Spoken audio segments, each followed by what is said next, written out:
DJ Sweet Sati Suraima. DJ Sweet Sati Suraima.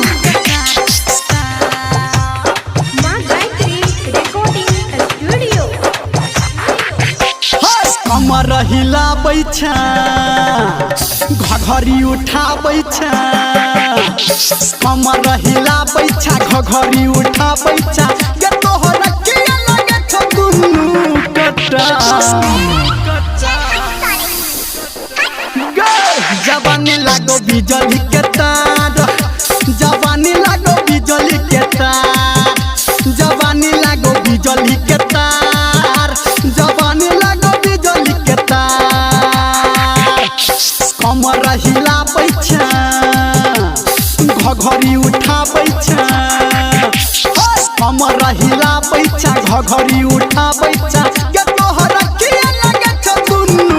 कटार जवानी लागो बिजली के तार जवानी लागो बिजली के तार जवानी लागो बिजली के तार जवानी लागो बिजली के तार जवानी लागो जवानी लागो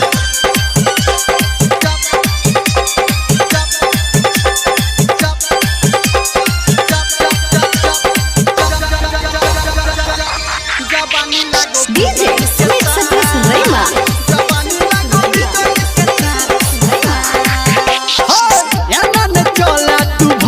के खुला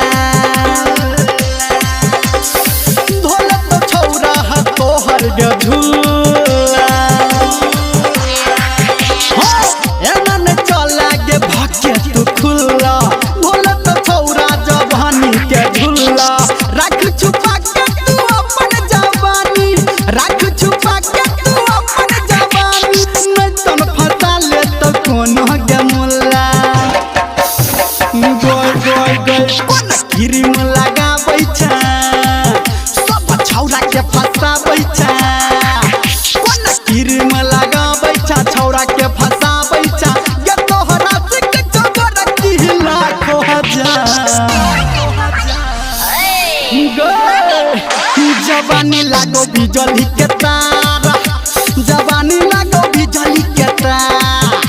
जवानी लागो बिजली के तार जवानी लागो बिजली के तार सटा के मार दे जवानी लागो जवानी लागो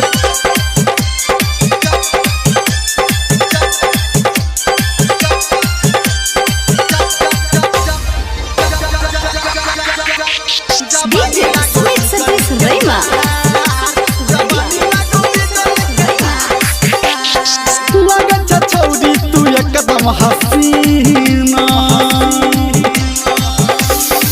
गोबर लटकै छौ जेना नगीना लगन छ छौरी तू एकदम हसीना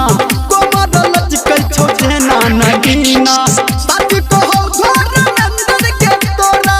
सच कहो निरमलिया के तोरा हम हुची गोरी के तोहर दीवाना झुमका लगाबै छ झुमका हिलाबै छ झुमका लगाबै छ झुमका हिलाबै छ कि संजय गौतम के बरकी तू लोले प्यार लोले ना जवानी लागो बिजली के तार जवानी लागो बिजली के तार जवानी लागो बिजली के तार जवानी लागो बिजली के तार कमर हिलाबै छ घघरी उठाबै छ कमर हिलाबै छ घघरी उठाबै छ ये तोहर के लगे छ दुनु कटार